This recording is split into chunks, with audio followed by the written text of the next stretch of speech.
Баршаға сәлем достар, Хамид Official YouTube арнасы қайта назарларыңызда. Бүгін үндістандық сұлу актриса, модель Айшвария Рай туралы қызықты ақпараттар ұсынатын боламыз.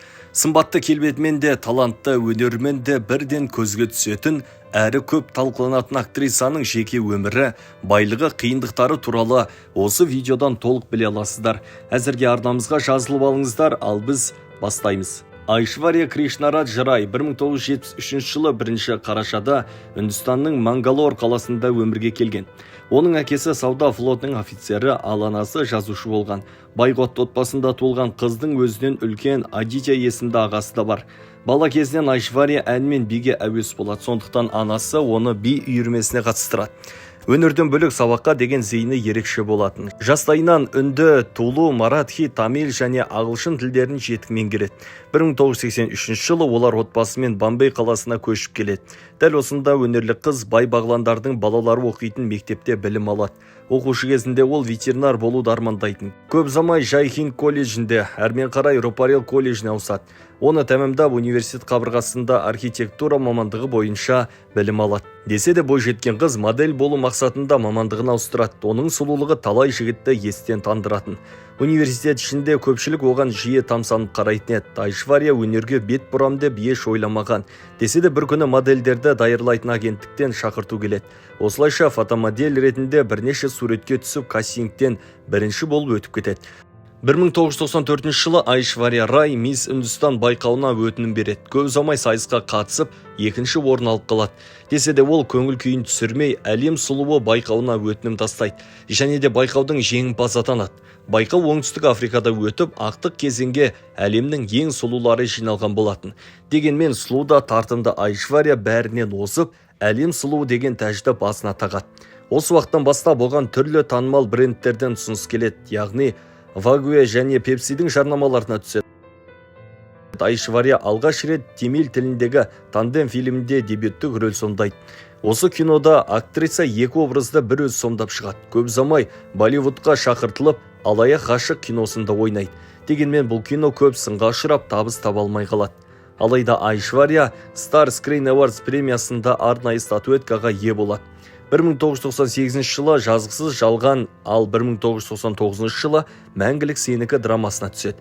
Дәл осы кинодағы рөлі үшін үздік әйел образы марапатына ие болады. Айтпақшы, осы киноға бірге түскен актер Салман Ханмен кездесіп жүреді. Олар туралы ел ішінде әртүрлі сыбыстарды тарайды. Оның артынша Вибек Абероймен кездескен деген ақпараттар да бар. Сол жылы Айшвария түскен Махаббат ритмі киносы сәтті шығып, қомақты табыс табады.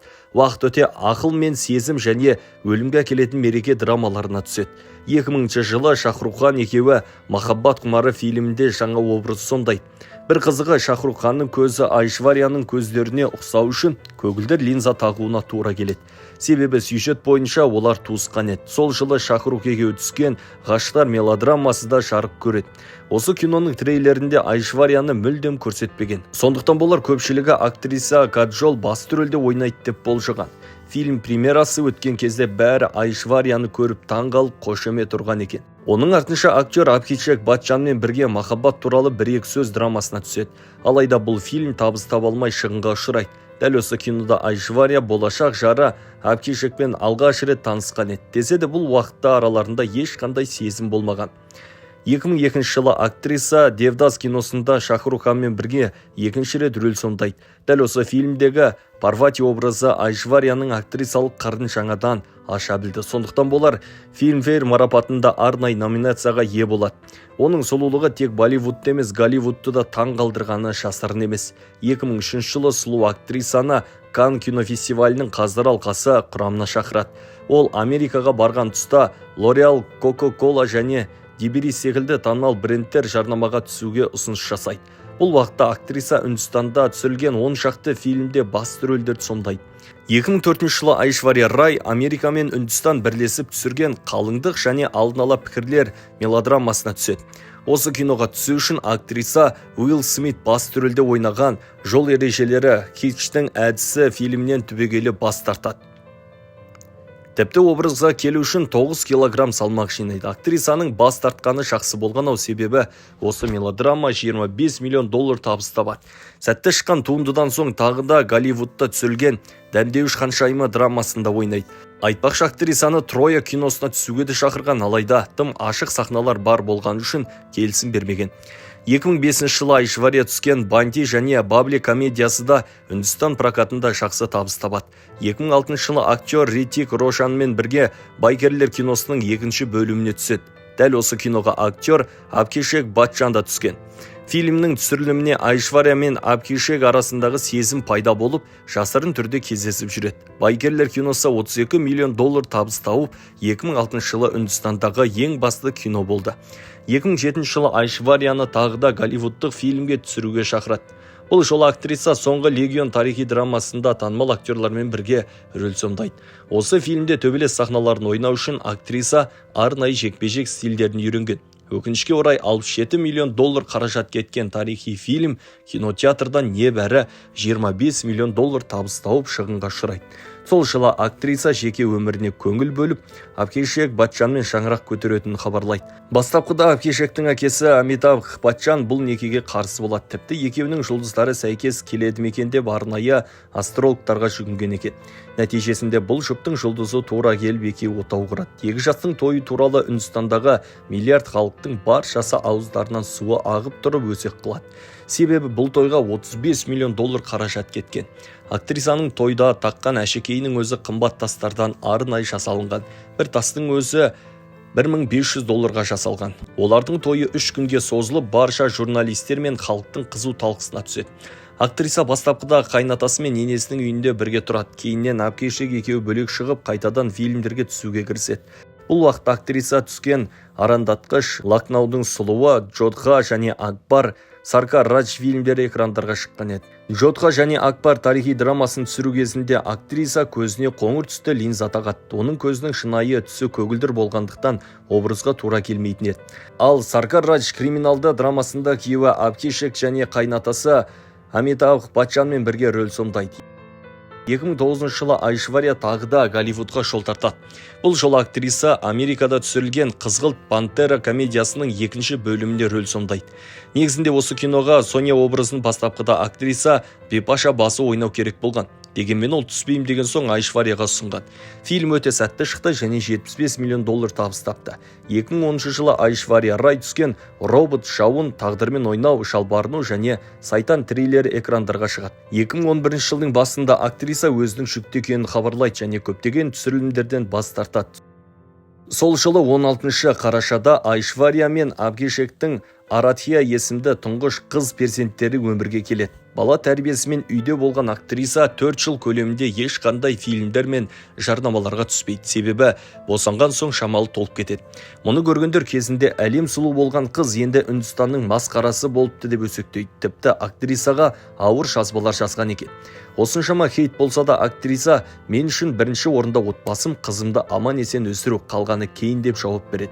Көп ұзамай тұрақты түрде спортпен шұғылданып, диета сақтап өзіне қарай бастайды. Оның толып кеткенін көрген адамдар екінші рет жүкті екен деп жалған ақпаратты таратқан. 2015 жылы актриса киноға қайта оралып, өзара тарту триллеріне түседі. Өте қиын образбен экрандарға оралған актрисаны баршасы асыға күтті және актерлық шеберлігіне жоғары баға берді. Оның артынша жүрек мәселесі және Сараджит драмаларына түседі. 2018 жылы Фанни Хан комедиясына түскен соң тағы да кино әлемінде көрінбей қалады. Тек қана 2022 жылы Кавиридің ұлы тарихи фильмде басты рөлдердің бірін сомдайды. Актриса қазіргі таңда жаңа фильмдерге түсуге дайындық жасауда. Айшварияның қазіргі табысы 50 миллион долларға жеткен. Егер күйеу және қайнатасының табысын қосқанда 150 миллион долларға жетеді. Айшвария Рай Үндістанда ең көп қаламақы алатын актриса. Оның қаламақысы 1 миллион доллардан асады. Шетелдік фильмдерге түсу бұдан да қымбат. Ол кинодан бөлек жарнамалардан қомақты табыс табады. Танымал брендтер оның райдеріне қарамай сұраныс жіберіп ұзақ күтеді екен. Актриса бизнес саласына да көңіл бөлген. Қайнатасы басқарған Амитабх Баччан Corporation деген киностудияны қазір Айшвария басқарады.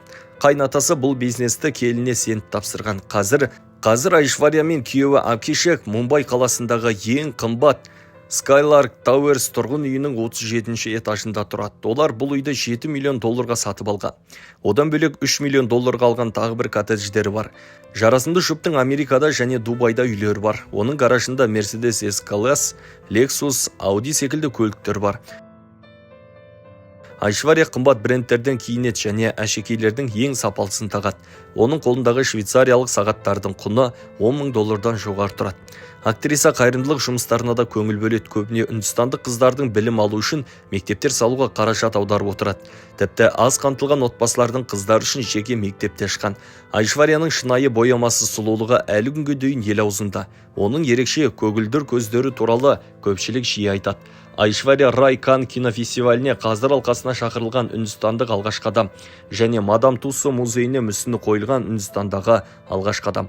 Оның шығармашылығы және жеке өмірі әрқашан ел назарында. 50 жастан асқан Айшвария Рай осы уақыт ішінде 60-қа жуық фильмдерде рөл сомдап, әлем бойынша танымал бола білген актриса. Оның табиғи сұлулығы, кинодағы ерекше образдары миллиондаған жанкүйерлердің қошеметіне ие болған. Достар, Айшвария Рай түскен қай фильмдерді көргенсіздер? Киноның атауын пікір бөліне жаза отырыңыздар. Алдағы уақытта қай жұлдыздар туралы ақпарат күтесіз, сонда жаза кетіңіз. Айтпақшы, Telegram арнамызда сілтеменің төменіне қалдырам, тіркеліп алыңыз және видеоларды алғашқы болып тамашалаңыз. Бұл Хамит Official YouTube арнасы, достар. Ақпаратымыз ұнаса лайк басып қолдау көрсете кетіңіздер. Келесі кездескенше аман сау болыңыздар.